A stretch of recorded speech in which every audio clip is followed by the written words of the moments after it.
Hello friends, ಇವತ್ತಿನ ಸಂಚಿಕೆಯಲ್ಲಿ ಏನಾಯಿತು ಅಂತ ನೋಡ್ಕೊಂಡು ಬರೋಣ ಬನ್ನಿ. ಅತ್ತೆ, ಮಹಾದೇವ ನೀವು ಹೆತ್ತಿರೋ ಮಗ. ಒಬ್ಬ ಮಗ ತಾಯಿಗೆ ಯಾವ ರೀತಿ ಗೌರವ ಕೊಡಬೇಕು ಅನ್ನೋದನ್ನು ಮಹಾದೇವನ ನೋಡಿ ಕಲಿಬೇಕು. ಯಾವತ್ತಾದರೂ ಅವನು ನಿಮಗೆ ಹೆಸರಿಗೆ ಕಳಂಕ ಬರೋ ಕೆಲಸ ಮಾಡಿದಾನ ಅತ್ತೆ? ತಾಯಿ ಅಂದರೆ ಬರೀ ಹೆತ್ತಿರೋಳಲ್ಲ, ಮನೆ ದೇವತೆ ಅಂತ ನಂಬಿರೋನವನು. ನಿಮ್ಮ ಕಣ್ಣಲ್ಲಿ ಒಂದೇ ಒಂದು ಕಣ್ಣೀರು ಬಿದ್ದರೂ ಇಡೀ ಪ್ರಪಂಚನೇ ಎದುರಿಸೋ ತಾಕತ್ತಿದೆ ಅವನಿಗೆ ಅಂತ ಮಹಾದೇವ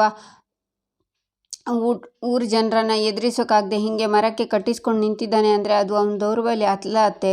ತನ್ನ ತಾಯಿ ತನ್ನನ್ನು ನಂಬ್ತಿಲ್ವಲ್ಲ ಅನ್ನೋ ನೋವು. ಒಂದೇ ಒಂದು ಸಲ ನೀವು ಅವನ ಪರ ನಿಂತು ನೋಡಿ ಅತ್ತೆ. ಅದು ಯಾವನು ಬಂದು ಅವನ ಮಾಯಿ ಮುಟ್ತಾನೋ ನಾನು ನೋಡ್ತೀನಿ. ಮಾವ, ನೀವೇನು ಹೇಳಿದ್ರಿ? ಆ ಹೆಣ್ಣು ಸರಿಯಾಗಿಲ್ಲ, ಅವಳಿಗೆ ಕೆಲಸ ಕೊಡಬೇಡ ಅಂತ ಹೇಳಿದ್ರಿ ಅಲ್ವಾ? ಆದರೆ ಮಹಾದೇವ ಏನು ಮಾಡ್ದ? ಅವಳಿಗೆ ಕೆಲಸ ಕೊಟ್ಟ. ಒಂದು ಹೆಣ್ಣಿಗೆ ಕೆಟ್ಟ ಹೆಸರು ಬಂದುಬಿಟ್ರೆ ಈ ಸಮಾಜ ಅವಳನ್ನು ಬದುಕೋದಕ್ಕೆ ಬಿಡೋದಿಲ್ಲ. ಇಲ್ಲಿರೋರೆಲ್ಲರೂ ಅವಳನ್ನು ಕೆಟ್ಟ ದೃಷ್ಟಿಯಿಂದಲೇ ನೋಡ್ತಾರೆ. ಚೀತು ಅಂತ ಉಗ್ದೇ ಇರ್ತಾರೆ.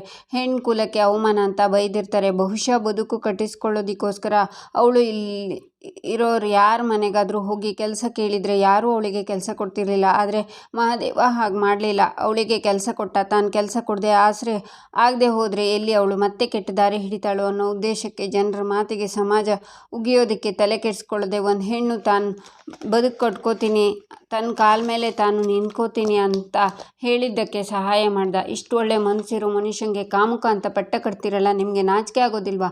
ಏಯ್ ಗರುಡ, ಇವತ್ತೇನೋ ಸತ್ಯ ಹರಿಶ್ಚಂದ್ರನ ಥರ ಮಾತಾಡ್ತಿದ್ಯಲ್ಲ, ಅವತ್ತು ನೀನು ಪಂಚಮಿ ಮೈ ಮುಟ್ಟಿದ್ದಕ್ಕೆ ತಾನೆ ಮಹಾದೇವ ನಿನ್ನ ಕೈ ಕತ್ತರಿಸಾಕಿದ್ದು? ತನ್ನ ತಂಗಿ ಮೈ ಮುಟ್ಟಿದ ಅನ್ನೋ ಕಾರಣಕ್ಕೆ ಅಷ್ಟು ಆಕ್ರೋಶ ತೋರಿಸಿದ್ದಿ ಅಣ್ಣ. ಬೇರೆ ಹೆಣ್ಣಿನ ಮುಟ್ಟೋನು ಈಚೆ ಕೆಲಸ ಮಾಡ್ತಾನ? ಒಂದು ಹೆಣ್ಣು ತನ್ನ ತಂಗಿನ ಹೇಗೆ ರಕ್ಷಣೆ ಮಾಡಬೇಕು ಅಂತ ಇಡೀ ಊರಿಗೆ ತೋರಿಸ್ಕೊಟ್ಟವನು ಇವನು. ನನ್ನ ಗಂಡನ್ನ ಹೆಣ್ಬಾಕ ಅಂತ ಕರಿತಿದ್ದೀರಲ್ಲ, ಕೇಳಿಸ್ಕೊಳ್ಳಿ. ಮದುವೆ ಆದಾಗಿಂದ ಇಲ್ಲಿವರೆಗೂ ಮಹಾದೇವ ನನ್ನ ಮುಟ್ಟಿಲ್ಲ. ಆಶ್ಚರ್ಯ ಆಗ್ತಿದೆಯಾ? ಯಾಕೆ ಅಂತ ಗೊಂದಲ ಬರ್ತಿದೆಯಾ? ಹೇಳ್ತೀನಿ ಕೇಳಿ. ನಾನು ದೊಡ್ಡ ಸೈಂಟಿಸ್ಟ್ ಆಗಬೇಕು ಅಂತ ಕನಸು ಕಂಡವಳು.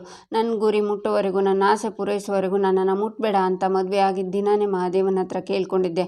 ಅವತ್ತಿಂದ ಇವತ್ತಿನವರೆಗೂ ನನ್ನ ಗಂಡ ನನ್ನ ಮೈ ಮುಟ್ಟಿಲ್ಲ. ನನ್ನ ಗಂಡ ನನ್ನ ಆಸೆ ಕನಸಿಗೆ ಬೆಲೆ ಕೊಟ್ಟು ನನ್ನಿಂದ ದೂರ ಇದ್ದಾನೆ. ಅಂಥವ್ನು ಬೇರೆ ಹೆಣ್ಣಿನ ಮೈ ಮುಟ್ತಾನ? ಹೇಳ್ರಯ್ಯ, ನಿಮ್ಮಲ್ಲಿ ಎಷ್ಟು ಜನ ನಿಮ್ಮ ಹೆಂಡತಿ ಹೇಳಿದ ಮಾತಿಗೆ ಬೆಲೆ ಕೊಟ್ಟು ಸುಮ್ಮನೆ ಇದ್ದೀರಾ? ಹೆಣ್ಣನ್ನು ಬರೀ ಹೇರೋ ಮಿಷನ್ ಥರ ನೋಡು. ನಿಮ್ಮಂಥವ್ರ ಮಧ್ಯೆ ಹೆಂಡತಿ ಆಸೆ ಕನಸಿಗೋಸ್ಕರ ದಾಂಪತ್ಯನೇ ಮರ್ತಿರೋ ಮಹಾದೇವನ ಅಂತ ಗಂಡ ಎಷ್ಟು ಜನ ಇದ್ದೀರಾ? ಹೆಣ್ಮಕ್ಳಿಗೆ ಎಷ್ಟೊಂದು ಗೌರವ ಕೊಡುವಂಥ ಮನುಷ್ಯ ದಾರಿಲಿ ಹೋಗೋ ಹೆಣ್ಮಕ್ಳ ಮೈ ಮುಟ್ತಾನೆ ಅಂದರೆ ಅದನ್ನು ನಂಬೋದಕ್ಕೆ ನಾನೇನು ಹುಚ್ಚಿ ಅಲ್ಲ. ಈಗ ಹೇಳ್ರಯ್ಯ, ಒಬ್ಬ ಸ್ನೇಹಿತನಾಗಿ, ಒಬ್ಬ ಅಣ್ಣನಾಗಿ, ಒಬ್ಬ ಮಗನಾಗಿ, ಒಬ್ಬ ಗಂಡನಾಗಿ, ಒಬ್ಬ ಹೆಣ್ಣನ್ನು ತಲೆ ಮೇಲೆ ಇಟ್ಕೊಂಡು ಮೆಚ್ಚುವಂಥ ಗಂಡ ಇಲ್ಲಿ ಯಾರಿದ್ದೀರಾ? ಯಾರಾದರೂ ಇದ್ದರೆ ಮುಂದೆ ಬನ್ನಿ.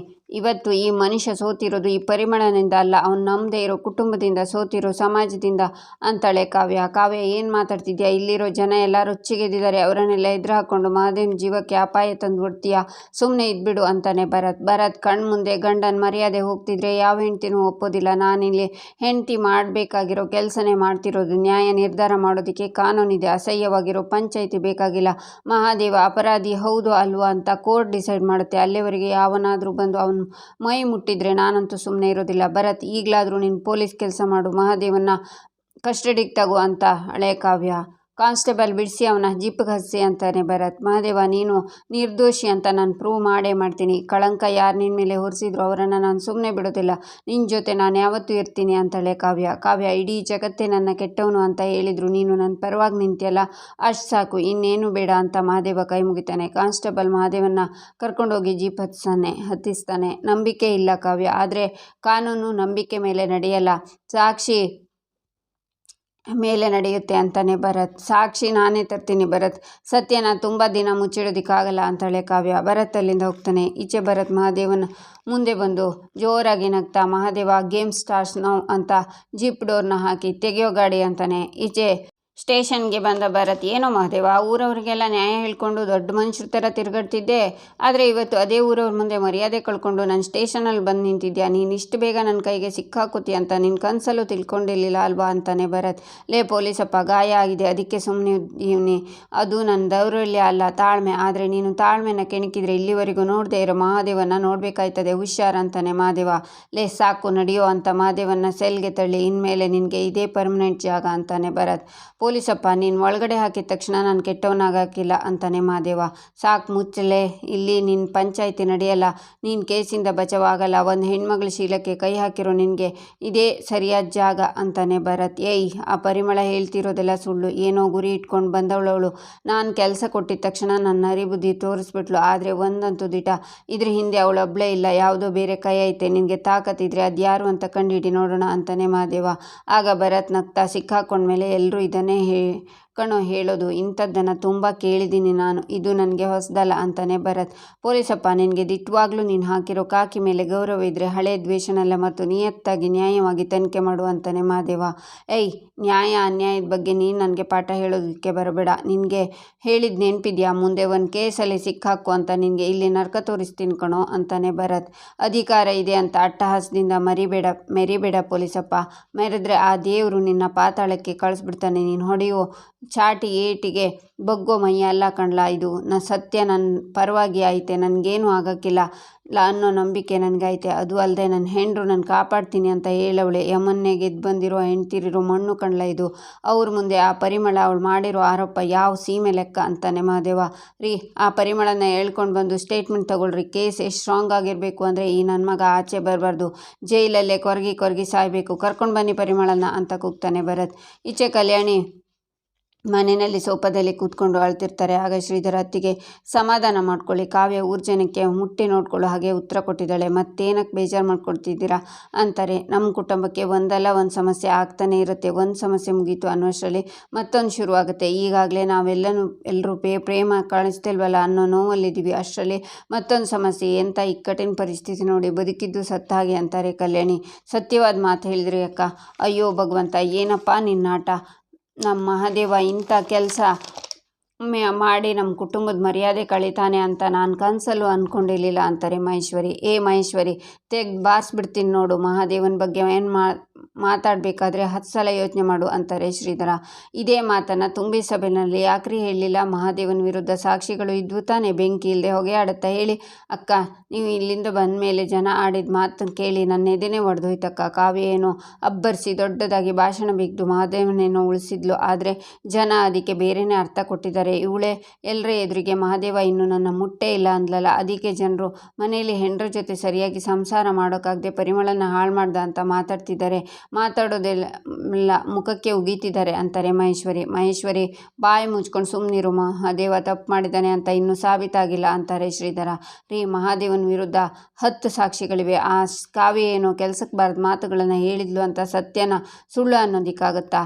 ಅಲ್ಲ, ಇದು ನಂದು ಮನೆಯೇ. ಈ ಮನೇಲಿ ಏನೇನು ನಡೆದರೂ ಮಾತಾಡೋ ಹಕ್ಕು ನನಗೂ ಇದೆ. ಇಷ್ಟು ದಿನ ಮಹಾದೇವ ಅಂದರೆ ಪಂಚಪ್ರಾಣ ಅಂತಿದ್ರಲ್ಲ, ಈಗ ಆ ಮಹಾದೇವನಿಂದನೇ ನಮ್ಮ ಮನೆತನದ ಮಾನ ಮರ್ಯಾದೆ ಮಣ್ಪಾಲಾಗ್ತಿದೆ ಅಷ್ಟೇ.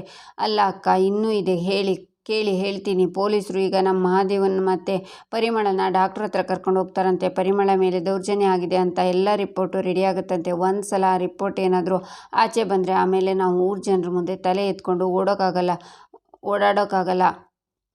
ಎಲ್ಲರೂ ನಮಗೆ ಚೀಮಾರಿ ಹಾಕ್ತಾರೆ ಅಂತಾರೆ ಮಹೇಶ್ವರಿ. ಆಗ ಕಾವ್ಯ ಬಂದು, ಸಾಕು ಮಾಡಿ ಅತ್ತೆ ನಿಮ್ಮ ನಾಟಕನ. ಮೊದಲು ನಿಮ್ಮ ಚಾಡಿ ಮಾತನ್ನು ನಿಲ್ಲಿಸಿ. ಮಹಾದೇವ ಏನು ಅಂತ ನಿಮಗಿನ್ನೂ ಅರ್ಥ ಆಗಿಲ್ವಾ ಅಂತಾಳೆ.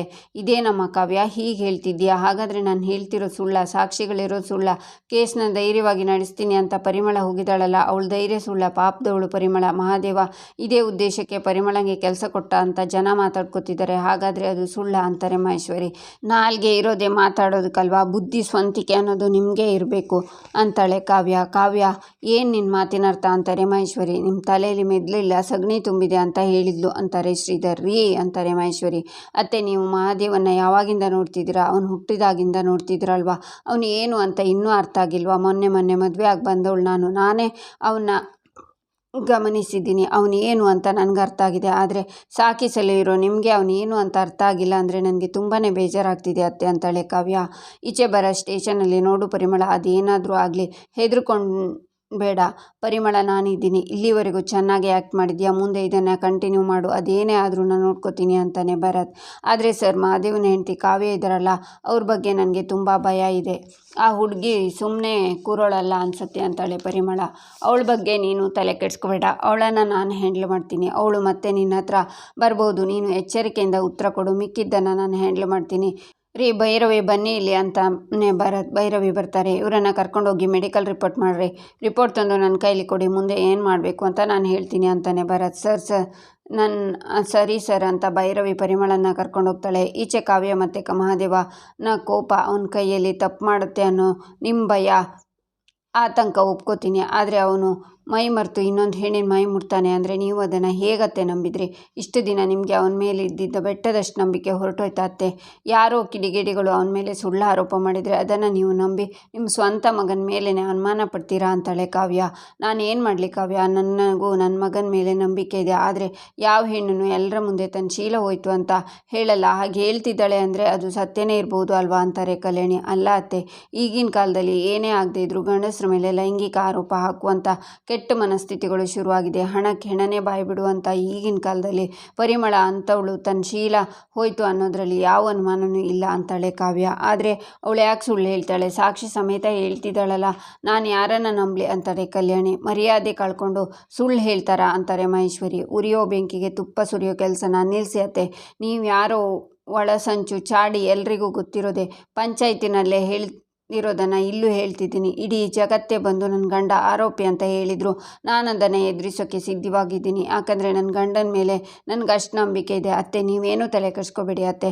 ಮಹಾದೇವ ನಿರ್ದೋಷಿ, ಸತ್ಯ ಏನು ಅಂತ ಎಲ್ಲರ ಮುಂದೆ ನಾನು ಸಾಬೀತುಪಡುವವರೆಗೂ ನಾನೇನೂ ಮಾತಾಡಲ್ಲ. ಆದರೆ ಅಲ್ಲಿವರೆಗೂ ಮಹಾದೇವನ ಬಗ್ಗೆ ಯಾರೇ ಒಂದು ಕೆಟ್ಟ ಮಾತಾಡಬಾರ್ದು, ಹುಷಾರ್ ಅಂತ ಕಾವ್ಯ ಹೋಗ್ತಾಳೆ. ಈಚೆ ರಾಮ್ ಕಾವ್ಯನ ಹತ್ರ, ಅಣ್ಣನ ಮೇಲೆ ನೀವು ಇಟ್ಟಿರೋ ನಂಬಿಕೆ ನೋಡಿ ಸಿಕ್ಕಾಪಟ್ಟೆ ಖುಷಿಯಾಗ್ತಿದೆ. ಈ ಹೋರಾಟದಲ್ಲಿ ನೀವೊಬ್ಬರೇ ಅನ್ಕೋಬೇಡಿ, ನಿಮ್ಮ ಜೊತೆ ನಾನಿದ್ದೀನಿ ಅಂತಾನೆ. ನನ್ನ ಗಂಡನ ಹೇಗೆ ಆಚೆ ಕರ್ಕೊಂಡು ಬರಬೇಕು ಅನ್ನೋದು ನನಗೆ ಚೆನ್ನಾಗಿ ಗೊತ್ತಿದೆ ಅಂತಾಳೆ ಕಾವ್ಯ. ಈಚೆ ಭರತ್ ಮಹಾದೇವನ ಹತ್ರ, ಆ ಪರಿಮಳನ ವಿಚಾರದಲ್ಲಿ ನೀನು ಯಾವುದೇ ತಪ್ಪು ಮಾಡಿಲ್ಲ ಅಂತ ಗೊತ್ತು ನನಗೆ. ಯಾಕಂದರೆ ಇದನ್ನೆಲ್ಲ ಸೃಷ್ಟಿ ಮಾಡಿರೋ ಬ್ರಹ್ಮ ನಾನೇ. ನೀನು ಆಚೆ ಕಡೆ ಹೋದರೆ ಅತ್ಯಾಚಾರಿ ಮಹಾದೇವ ಅಷ್ಟೇ ಅಂತ ಭರತ್ ನಗ್ತಾನೆ. ಸಿಟ್ಟಿಂದ ಮಹಾದೇವ ನೋಡ್ತಾನೆ. ಇಲ್ಲಿಗೆ ಈ ಸಂಚಿಕೆ ಮುಕ್ತಾಯವಾಗುತ್ತೆ. ಮುಂದಿನ ಸಂಚಿಕೆಗಾಗಿ ನಮ್ಮ ಚಾನಲನ್ನು ನೋಡಿ ಸಬ್ಸ್ಕ್ರೈಬ್ ಮಾಡಿ, ಲೈಕ್ ಮಾಡಿ, ಸಪೋರ್ಟ್ ಮಾಡೋದನ್ನು ಮರಿಬೇಡಿ.